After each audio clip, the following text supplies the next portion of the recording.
Great. So, I can go ahead and get started because we don't have a ton of time. But great. So, my name is Mazen Sid Ahmed.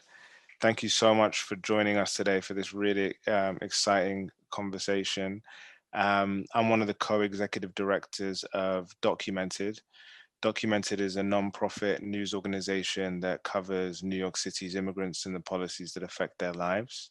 Every month, we host an event about immigration issues in the city and beyond. And this month, we're really excited to be partnering with the New York City chapter of the Scholars Strategy Network. It's a national organization that links up progressive scholars with the public policy world for this great conversation about a new book that was just released. Paperback edition is coming soon.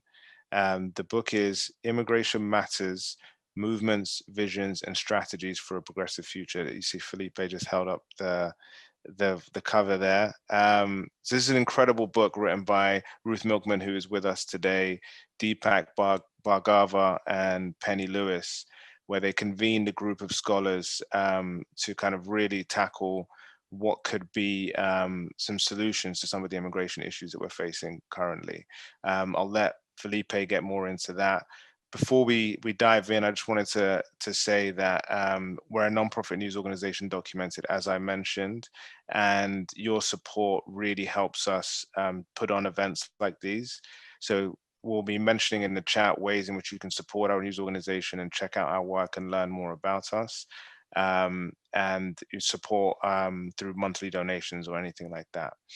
But I'm going to pass it over to Felipe de la Hoz, an incredible investigative journalist who's written for Documented, as well as The Intercept, The Washington Post, and a number of different outlets. Felipe is one of the brightest minds on immigration that I know personally, and I couldn't think of a better person to moderate this conversation. So I'll let him kick things off. Wow, that was my heart is warmed, Mazen. Thank you so much for that introduction, and I'm very glad to be here with our distinguished panelists. Ruth, of course, is one of the editors of this book, and Peter and Amaha are both contributors. So Amaha Kassa is the founder and executive director of African Communities Together, a national organization of immigrants from Africa and their families. He's a community and labor organizer, and he has 25 years of experience in that. He is a licensed attorney and is an immigrant from Ethiopia. Peter Markowitz is a professor of law at Benjamin Cardozo School of Law and the founding faculty member and co-director of its Catherine O. Greenberg Immigration Justice Clinic. And he has published extensively in the subjects of immigration and constitutional law. And last but not least at all is Ruth Milkman, who is a distinguished professor of sociology at the CUNY Graduate Center and the CUNY School of Labor and Urban Studies, where she chairs the Labor Studies program. She's the author of Immigrant Labor and the New Precariat, which came out last year, among other books. Of course, the editor of this book that we're mentioning, which I will show again. It's available now where books are sold, and there is a paperback edition due out in September, I believe, sometime in September. So yeah, I want to jump right into it. I think the book really and the vision that it lays out, the thrust is very much so to kind of put forward an actionable roadmap for how policy around immigration can kind of move forward. And I want to start off with something that I think touches on that, and is actually one of the reasons that I think the book was put together, and it's sort of a meta topic throughout, a subtext throughout, which is that much of our immigration discourse and our immigration policy discourse is very reactive to real or imagined crises. What's happening at the border. It tends to kind of be very immediate to the things that are going on right now in the news, and we don't have a lot of kind of long-term deliberative thinking about the future of immigration policy. We don't have a 15 or 20-year plan that we really talk about as as a population, as a general public, and among policymakers. And so, I want our panelists to start weighing in about a little bit of why it's sort of bogged down in this way. What are some of the repercussions, about it making the immigration conversation more stale, perhaps, and, why it sort of is important to be, enunciating this forward-looking vision and how you expect that conversation to develop, especially now that the sort of daily emergency of the Trump administration mitigated. That's not sort of the everyday thing anymore. So, maybe we can start with Ruth, and then go to, Peter and Amaha, if you have any, anything to say about that. Sure. Thank you, Felipe. I should say that this book was motivated by exactly the concern that Felipe just articulated. Actually, particularly in the Trump years, progressives were reacting a lot to all the, draconian immigration policies that the Trump administration put forward. I think the problem goes back way before Trump, actually, but it was particularly acute during those 4 years. And our thought was, in the hope, and we actually undertook the project not knowing how the November 2020 election would turn out, but we thought, in the hope that there would be a new administration, we should be putting forth some positive ideas about not just reacting to, the evildoers, but figuring out what kind of immigration policy do we think the United States should adopt. And so that was the motivation of the book, which actually began as a conference/webcast about a year ago. And then we spent a lot of time last summer and fall putting the book together. So yeah, that was exactly the idea, was to try to turn things around and think creatively about what we want as opposed to what we don't want, or how to fight back against anti-immigrant forces.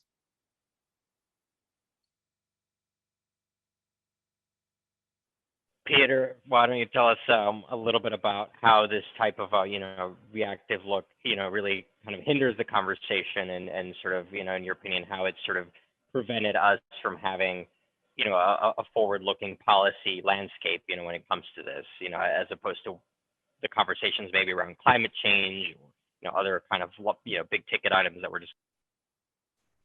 Yeah, sure.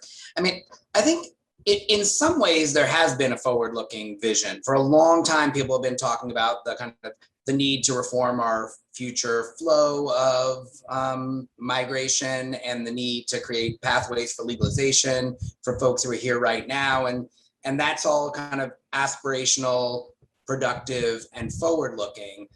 What it seems to me is that there's been kind of a failed political strategy to realize that goal that is very much tied to a failure to have a forward-looking vision on the way we approach immigration enforcement. That kind of immigration restrictionists are very happy to have us stuck in this loop where they kind of identify the problem that we're trying to solve as a large undocumented population or unauthorized migration. The Democrats, say they have answers to that. We need to create better pathways for future flow, better pathways for legalization. But because they are stymied and have no vision on enforcement, they're stuck in a political loop where they lack the kind of power to get their solutions over the line. So it seems to me that kind of a lot of the failure of vision has to do with the way Democrats and even some progressives have kind of failed to push back forcefully on what are the core problems with our immigration system right now, and failed to push back forcefully on the kind of acceptance of restrictionist ideas about immigration enforcement. And so that's one of the things that I tried to write about in this book. And Amaha, you run a sort of an advocacy group. You're a community organizer, and unfortunately, immigration is one of these issues where oftentimes it seems like it's a constituency that's easier to ignore. Sometimes even for very practical reasons, right? I mean, policymakers, often don't have to worry that for example, undocumented immigrants are going to vote them out because they can't, right? They can't have that type of civic participation in the way that other groups can. And so it seems like, all of this is, has to really be pushed, has to really be kind of put at the forefront by advocates and organizations. How do you kind of break this cycle that Peter was describing, and these ideas that people are having and are putting out there, how do we get that to be the subject of the conversation instead of these kind of cyclical conversations? Yeah, I think that's the key question about how do we break beyond those dynamics. I think I agree with Peter that there's been a dearth of a forward-looking kind of vision for enforcement, but I think I disagree with him that exists when it comes to future flows. Like, I actually think if you look at the things that we have been reacting to for the past 4 years, and where there's been large scale mobilization, it's kids in cages at the border, it's ICE raids, it's the Muslim ban, the escalation of detention and deportation, all of which are crises and deserve a large scale humanitarian response. But when you're talking about constituencies, as you just were, it's a little bit more abstract to think about what is the constituency for the would-be American, the would-be immigrant who never gets to come to the U.S. because the diversity visa program has been gutted, or because refugee resettlement has been slashed. And we've started to see, especially like religious-based institutions and those kinds of things, advocating more for refugee resettlement and restoring those levels. And I was very happy to see the pushback on the administration about lifting the cap, the Trump era cap on refugee resettlement. But we just haven't seen it in other areas of future flow. And you contrast it with under the Trump administration, how single-minded they were at choking off legal migration, and actually put way more political capital in some ways into doing that, as opposed to deporting the people who were here. What they really were focused on is preventing people from becoming U.S. citizens with the full rights to vote, with additional power to negotiate wages and benefits in the labor market. There was a focus amongst immigration restrictionists on cutting off legal migrations and stopping future flows that I don't think has been matched in the immigrant rights movement. And so I think wherever we go, we have to think about what are the pathways, and if there aren't constituencies for some of these future flow programs, how do we build them, and how do we strengthen them? Mm-hmm. And to sort of piggyback off that point a little bit, I think one of the I guess the major sort of points of contention within even the immigrant advocacy community as a whole, and I think even within the book, people kind of touch on this and have come down on different sides. It's sort of how much you bite off at one time, right? The whole idea of comprehensive immigration reform, which nobody really even can define what that means altogether, right? I mean, people have different definitions, and it's like, do we help, this particular group of people, and kind of advance that piecemeal, or is it one kind of large struggle? And it seems like different people tend to have different opinions about how that can bring these issues to the forefront. So for anyone who wants to jump in, I'm guessing sort of explain, I guess, a little bit to the audience sort of what those distinctions are, right, between kind of the CIR and these more piecemeal approaches, and how can sort of tweaking that ultimately help advance, in your opinion, some of these policy prescriptions? Well, I can start, and then maybe my colleagues can add more. I mean, in the old days, in the pre-Trump era, the idea of comprehensive immigration reform was that there would be some kind of quid pro quo, between heightened border enforcement on the one side and some resolution of the problem of legalizing the undocumented and figuring out, how to fix what everybody agrees is a broken immigration system. And so under Obama, for example, we got the border enforcement to a great extent, and we never got the other stuff. Well, we got a little bit. We got DACA, which I don't want to poo-poo that. That was really important. But the real package of comprehensive immigration reform never materialized. And I think, just as we're seeing on other issues in Washington right now, advocates for immigration rights and immigration reform have kind of moved past that failed effort at a kind of deal, because it's been extremely frustrating that there was not good faith on both sides. And so I think now the emphasis has really shifted to figuring out a positive program for what immigration should look like. And I just want to add one thing that sort of was implicit in what Amaha has said before, which is that the premise of the book is actually that immigration is good for the United States. And, that of course is a contested claim.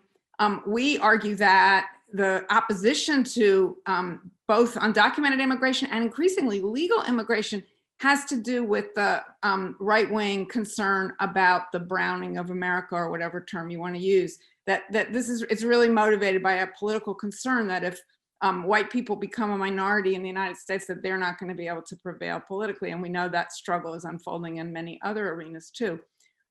So partly motivated by that, they have done whatever they can to restrict further immigration and to prevent the current immigrant population from gaining citizenship, and actually restricting benefits even to permanent residents, not just undocumented immigrants, over the years. And again, this did not begin with Trump. It long precedes him. He was just sort of the most extreme manifestation of this that we've had in power. But it goes back decades before his ascent. Peter, go ahead. Yeah, sure. I'll jump in and just add a little bit more, which is, the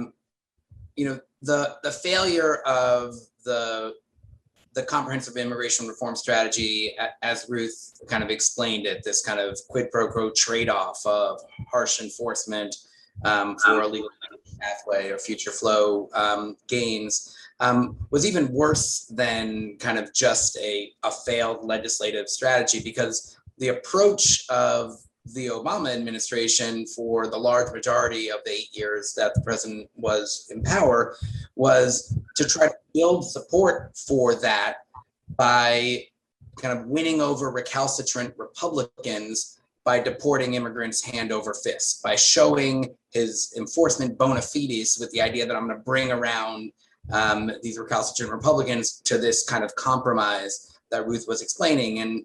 And not only was there bad faith, that meant we were never going to get the positive trade-off, but we actually, or the Obama administration actually kind of gave entirely without getting anything back. That is, they deported millions, spent billions, and what we ended up with was, a harsher immigration system than the nation has ever had, and an enormous apparatus that was then kind of weaponized even to a greater extent by the Trump administration. So the political failures of the way the Democratic Party has approached immigration are profound, and have not only kind of led to a lack of legislative progress, but they've actually kind of taken us backwards.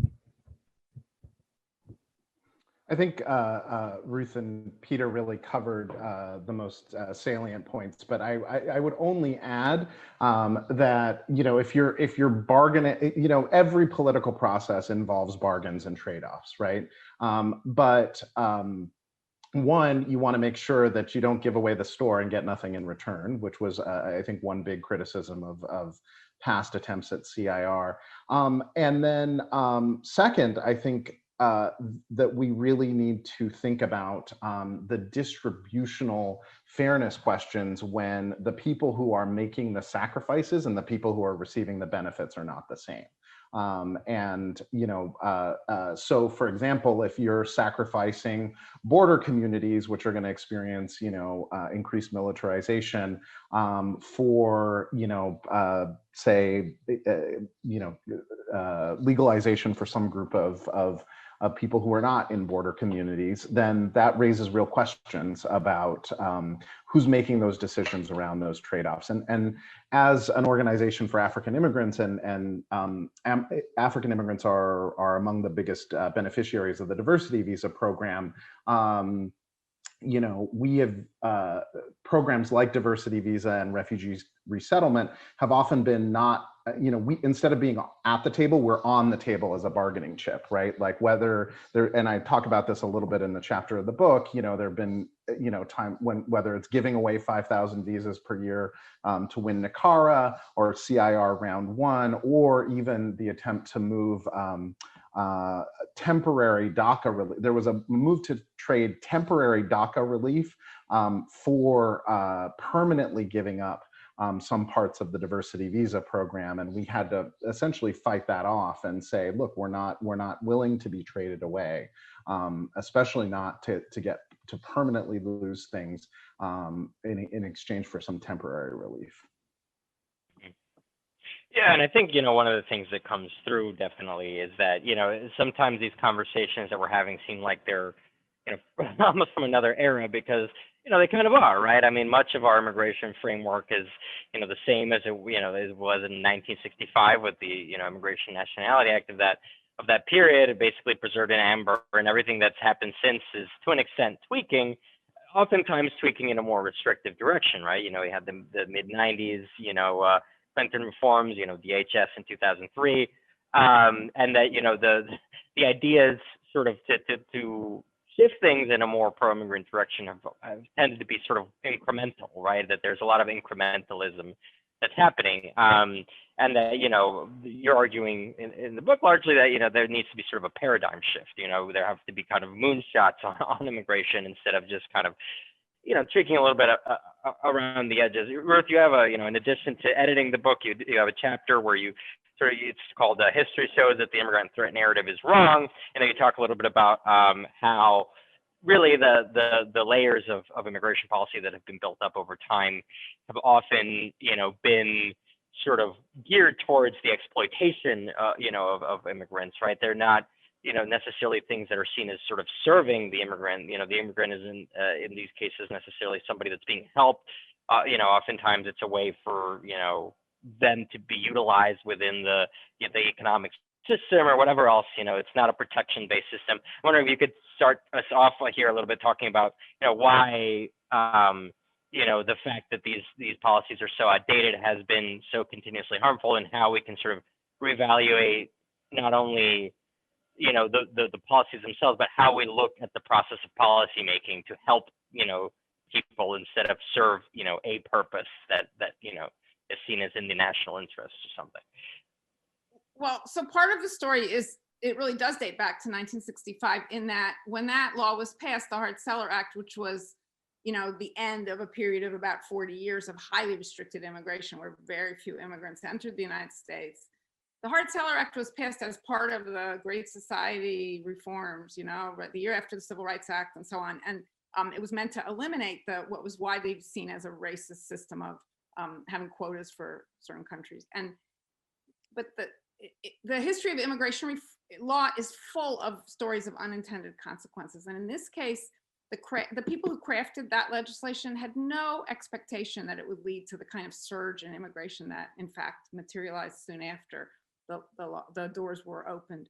And then that in turn did generate a reaction on the right very early, actually, starting in the 1970s, where there was growing concern about the growth of immigration, and especially undocumented immigration. And that what I call in the book, the immigrant threat narrative, basically linked the declining fortunes of the white working class in particular, who later became, of course, Trump's political base, to immigration. And that was a completely mythical equation. It's true that both those things happened simultaneously. The neoliberal turn of the 1970s coincides with the growth of new immigration after Hart-Celler. But the connection, there's no causal connection, and in some ways the opposite is true.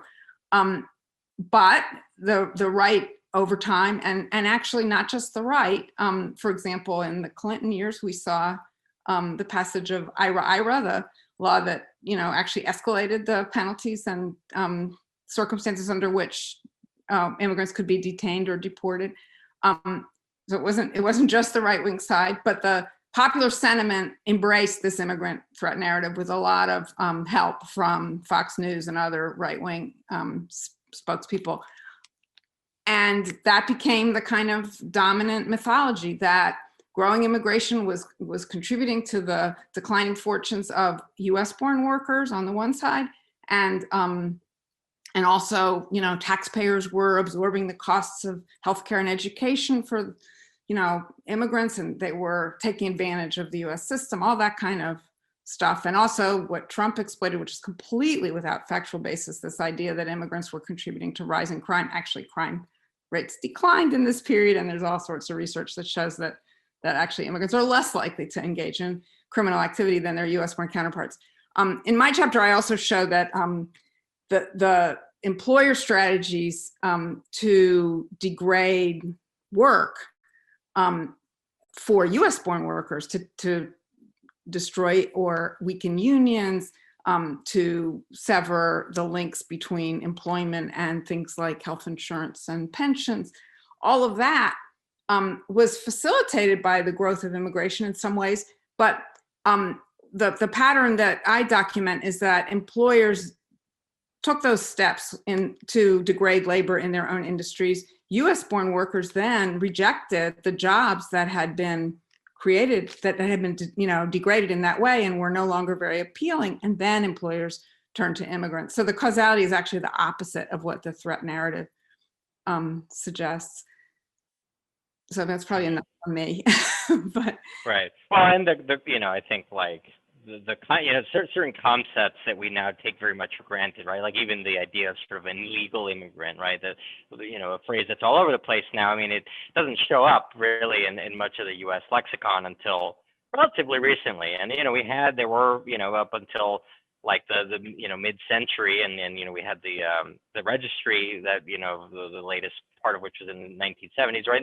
There was an understanding that it didn't make sense to have a large standing undocumented population, and some of these concepts that we have now of, there being this big kind of, population of illegal immigrants or whatever is sort of a new thing, right? It's sort of the product of some of these decisions that were made, throughout the 20th century. And maybe, I don't know if Amaha or Peter, you want to kind of ping off that a little bit too. Sure, I can pick up unless Amaha, you want to get in first? Yeah, no, I think that question and frankly Ruth's chapter kind of hit the nail on the head with why so many politicians and Democratic politicians in particular have been on their heels for so long on this issue in a way that's kind of stymied national progress. They've kind of accepted whole this myth that the problem we're trying to solve with immigration policy is the large undocumented population or the kind of unauthorized migration, when in fact, lots of data for a long time tells us this, but the most recent census data says it kind of quite dramatically, which is even putting aside the humanitarian imperatives that need to shape our immigration policy, even just focusing on the economics of it, our population is growing growing slowly and aging quickly, and we desperately need more immigrants, not less.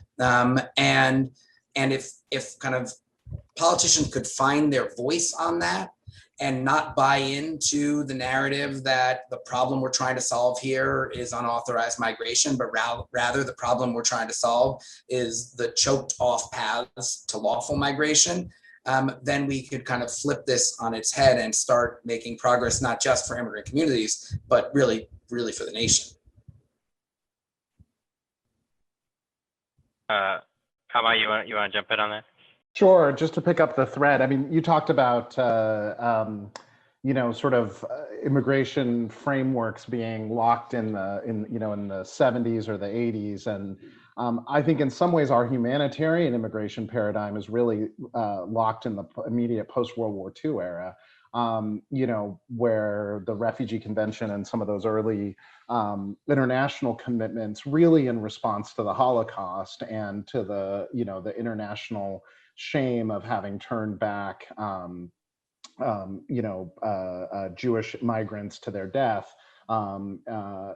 really shaped the modern refugee international legal framework. But the problem is, as you say, it hasn't evolved much since then, right? And so it's really locked into that, commitment of what's called non-refoulement. We don't return somebody to a dangerous situation, which even that was, has been steadily eroded and was dramatically eroded in the Trump years.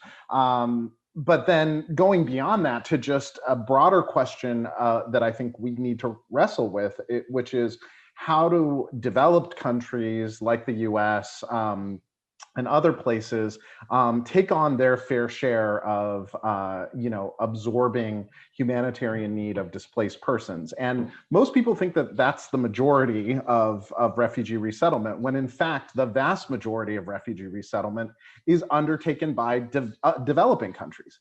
So, it's Sudanese settling in Ethiopia. It's people settling in Lebanon or in Turkey who are displaced from neighboring countries. And the proportions of population that those countries absorb makes anything that America or anybody except maybe Germany during the most recent acceptance of refugees seem pretty trivial, right? Like the times when we've done it, something on that scale in this country are perhaps the Mariel boat lift when we absorbed hundreds of thousands of Cuban migrants, Cuban refugees. And so I make the argument that, we're arguing, is it 50,000, is it 60,000, is it 100,000? If we resettled 1/10 of 1% of the US population in refugees per year, that would be closer to 300, between 300 and 350,000 migrants per year. And I think that that's what the moonshot, to use your phrase, like what the more sort of ambitious vision should look like. And for humanitarian reasons, and then as Peter lays out, and Ruth, there's also a self-interest case to make, especially with the aging of the U.S. population, and a necessity that comes with the climate crisis that you pointed to, right? Like so some of the paradigms about who is considered a displaced person, maybe it's not limited to persecution on the base of race or religion or political opinion. It's maybe these larger human factors like climate crisis. Yeah, no, and you you have a chapter on sort of the forward thinking, and of course the book is not just about what's gone wrong, but how we can change things going forward, and that's one of the things you discuss. I mean, the refugee and humanitarian migration flows. I think a lot of people understand the way the system is set up as preventing a return to danger, and that's a sort of a natural way of understanding things. But that's not actually the definition, right, of asylum or refugee status. You can be returned to danger. The danger just can't be based on these specific factors, right? These persecution factors. And I think that's going to be one of the really big questions. Especially when the large effects of climate change really started, and then they have started. And I want people to understand that too. This isn't an abstract. We're seeing people now fleeing hurricanes and all types of things from Central America, but that it's going to run up against that definition and run up against that due process. And I think that's an important point. And so I want to give you, I want to let you kind of expand on that specifically a little bit, because I think it's going to be a huge conversation politically in the coming years. Yeah, I mean, I think that's really the heart of it, right? Is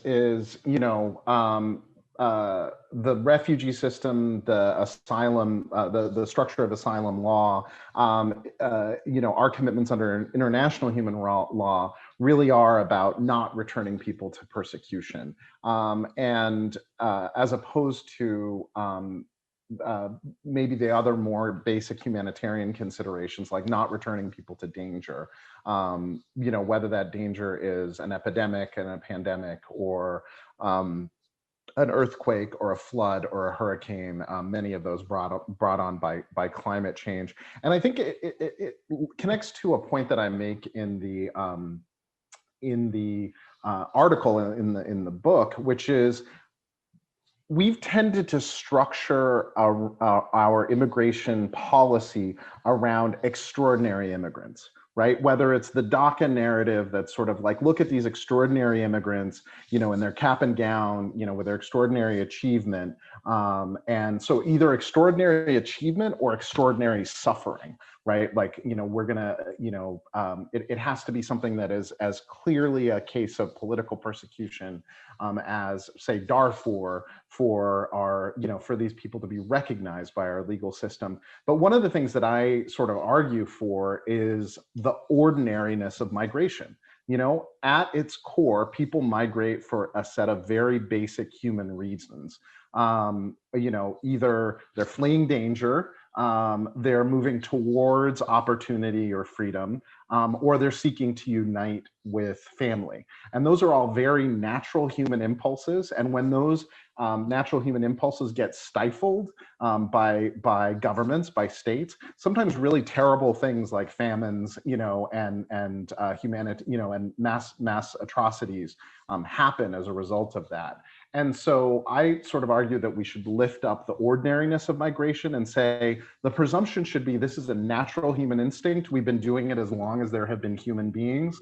In fact, migration shaped, the development of civilizations and us as a species. And so, the presumption should not always lie with an immigrant to justify morally why they're seeking to migrate. It should, to some extent, lie with states that are seeking to stifle that, even while they benefit from, the free movement across borders of money, of information, of entertainment, of goods, of services, of capital, but saying, no, those are all legitimate things to cross borders, but you crossing a border to be reunited with your family or to support yourself, that's immoral, that's unjustifiable. I think we need to challenge that framework. And, I think, Ruth, I'll throw this to you to sort of touch on first, and I want others maybe to jump in, but I think it's clear too that there's also a counter vision, a forward-looking counter vision from the other side. That's pretty well developed. I mean, and includes things like, I think, border externalization, right? We're seeing the border moving south, right? People are, we're striking deals with Honduras and other governments to deploy soldiers and military to keep people from coming. There's surveillance. There's sort of a kind of a fortress mentality. And you mentioned earlier, and a lot of it comes down to kind of the whole, demographic replacement thing, even if people won't, say that directly. We know that that's often the reason. I think, and to move this stuff along, there's going to have to be counter narratives, right? Because those narratives are going to exist. And so I want to start with you on just talking a little bit about, how do you not only push this forward, but use this, I guess, sort of as an antidote to some of these narratives that we're going to be seeing from some other folks? Sure. I mean, look, I want to first step back a minute and remind everybody, maybe you already know this, but it's easy to forget how far back this goes in time. I don't think it's true that the evil immigrant trope began in the Trump years. It long precedes them. I mean, I spent 20 years in California in the 90s and early 2000s. And as you may remember, the Prop 187 in California, which in some ways was a big turning point in this whole conversation, was back in 1994. That's a long time ago. And 2 years later, Clinton signed the IRA, which was a big step backwards and influenced in part by the changing political winds that Prop 187 revealed.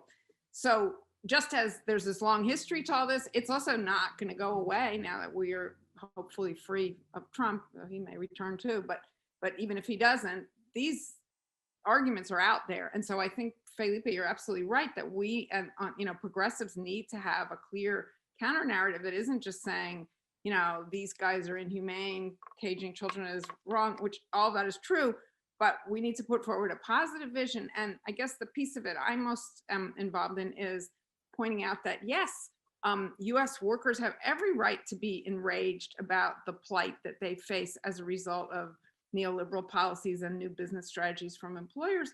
But that rage should not be directed at immigrants. It should be directed at employers and the policymakers who promoted skyrocketing inequality and unfair tax policies and all the rest of it.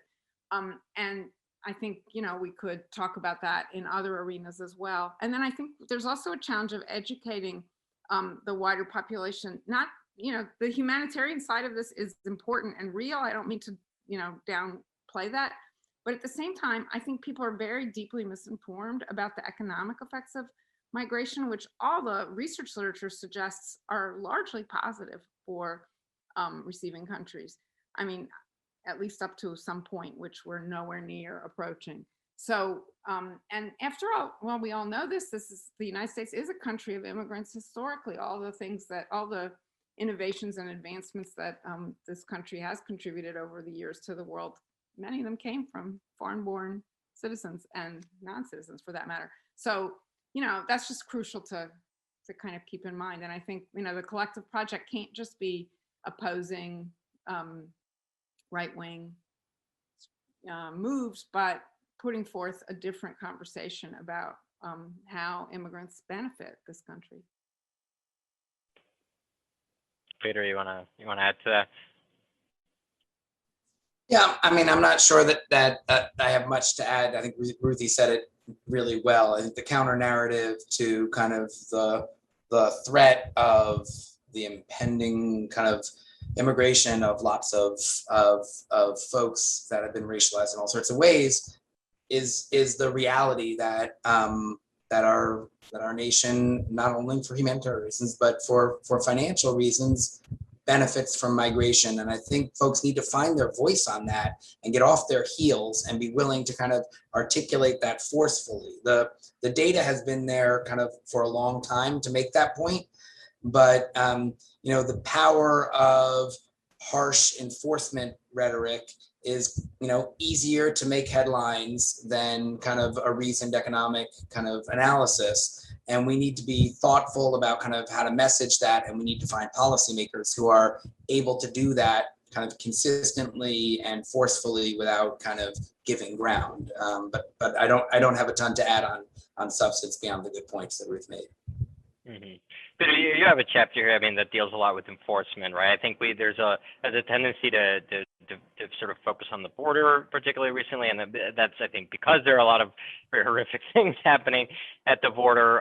But we have a very large standing documented population in the country. There have been, particularly during the Trump years, very indiscriminate kind of enforcement against them. So you talk about kind of a different vision for, a federal bureaucracy, one that isn't focused on kind of a punitive approach, but that it's saying, look, the idea is that you want these people to be in compliance with a certain, legal framework. Why don't you help them be in compliance, right? If that's really what this is about, that there's some sort of law, that these people are in violation of, then the better approach that for everyone is to sort of help people kind of reach that compliance. So why don't you talk a little bit about that and that sort of as a generalized vision for kind of the use of a large federal bureaucracy, which has been often detrimental to immigrants, how to use that in a way that actually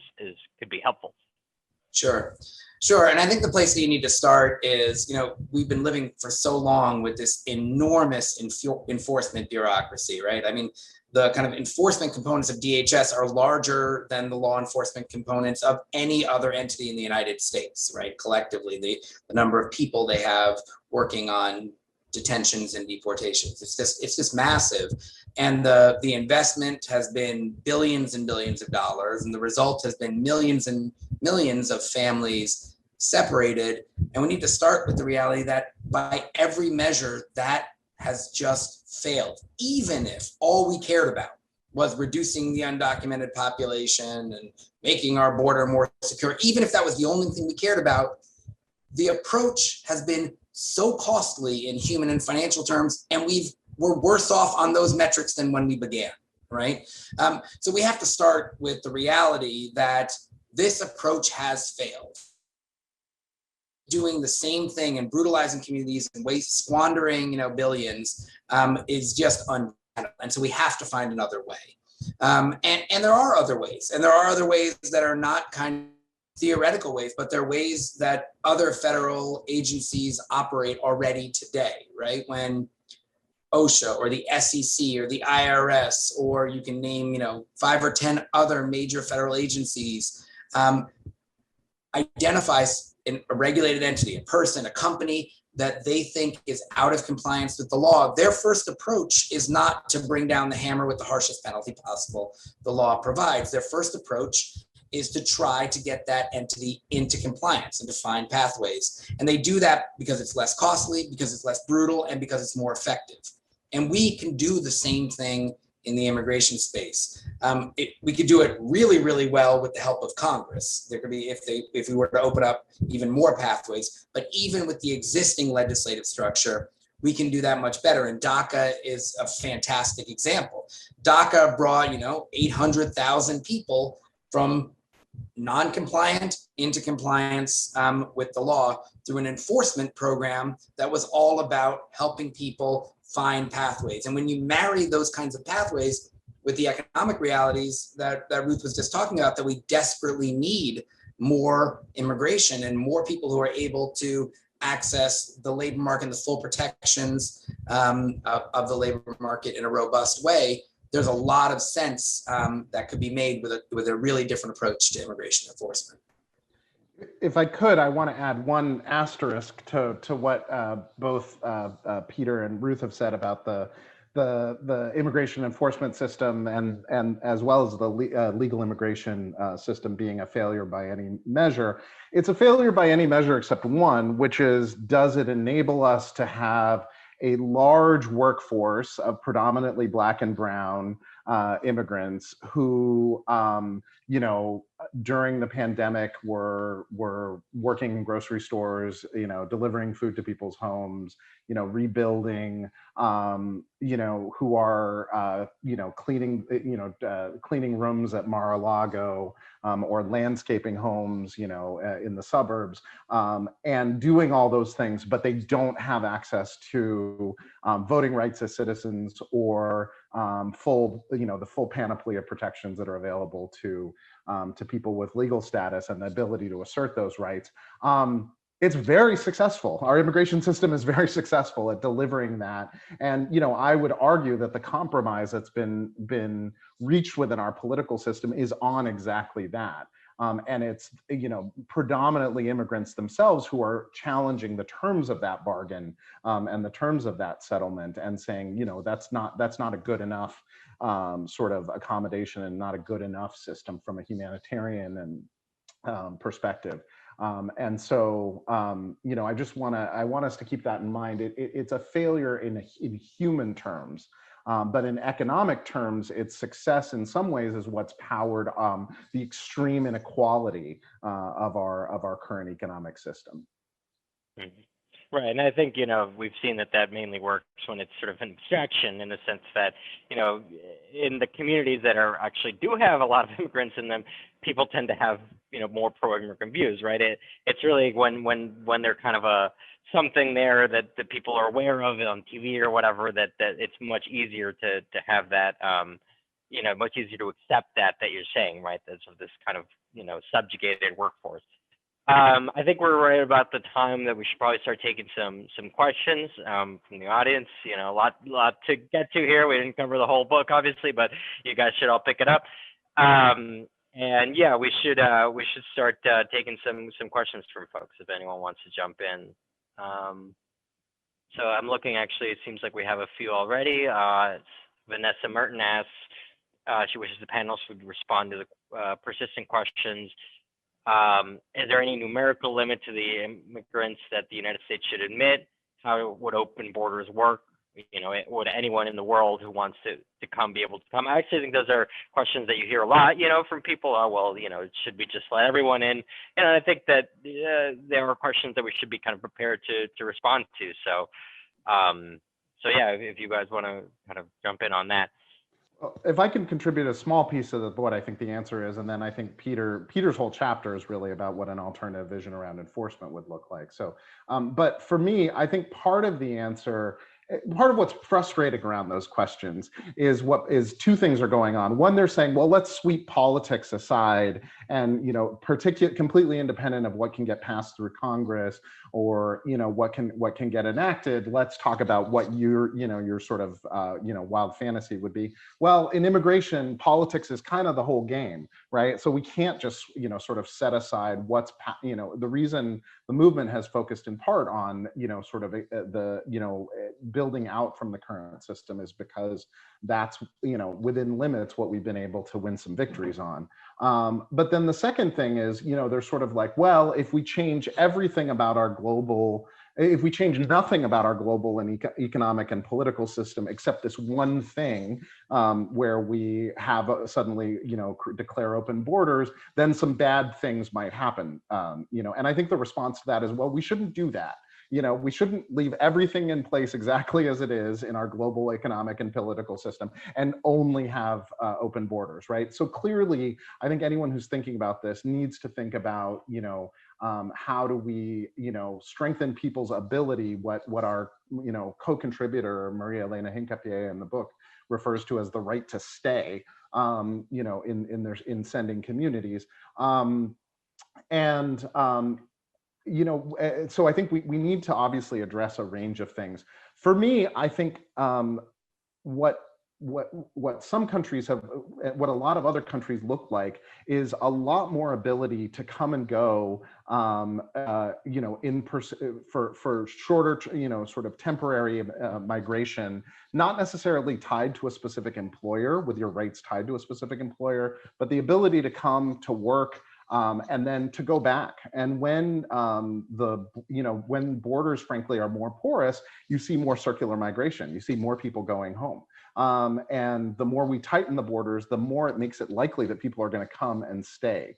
And so, maybe with that, there's some form of earned citizenship where after 5 years or after 10 years, people are able to, sort of regularize their status, get some of the social benefits and democratic benefits of citizenship. Maybe those don't come right away. But I think, in my estimation, building dams against the natural human tendencies to want to, seek, sort of greater freedom, opportunity, their families' survival in many cases is a losing undertaking.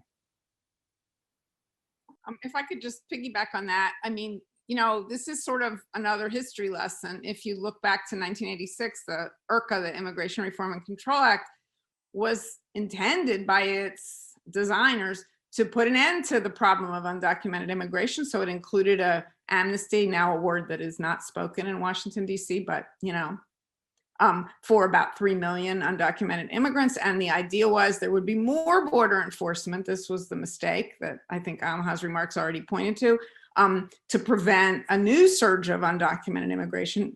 And what that produced was exactly the opposite of what was intended, which is that precisely because it became more costly and dangerous to cross the border, people who were already present north of the border, who had many of them been circular migrants, decided to stay and bring their families. And so the numbers of undocumented immigrants actually expanded very dramatically after 1986, which was not anybody's intention. But that's what happens if you focus only on border enforcement.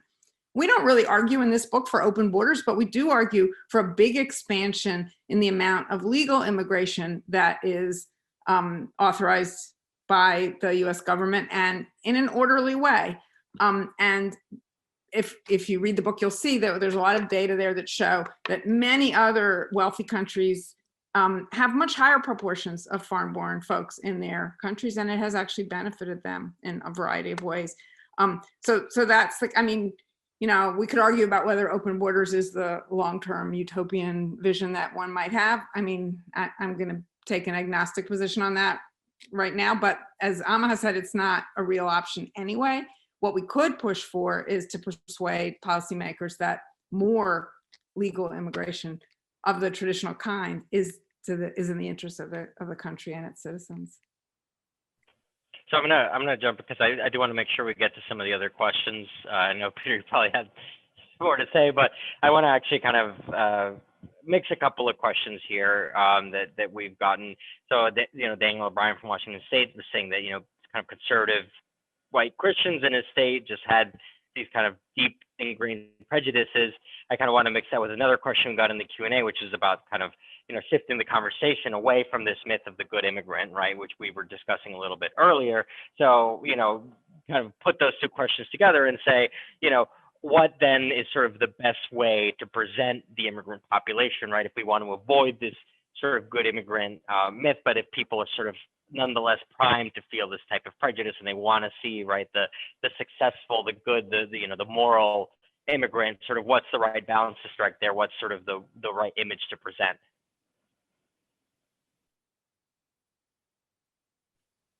And anyone wants to jump in? I could say a few words about that. I think, part of it again is the thing we've been talking about telling the story about the kind of productive role that immigrants have always played in society and doing it unapologetically. But I do think, one of the problems with the way we have always framed our priorities around enforcement has always been set up in the negative, right? These are the people who are the bad guys that we're going after, and different administrations draw different lines about who are the bad guys.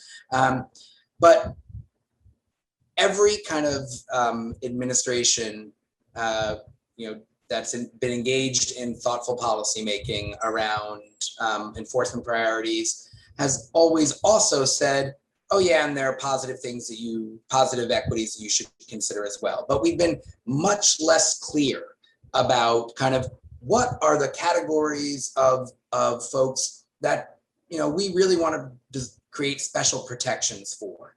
That has never been, or that has usually not been part of kind of our clear policy around enforcement.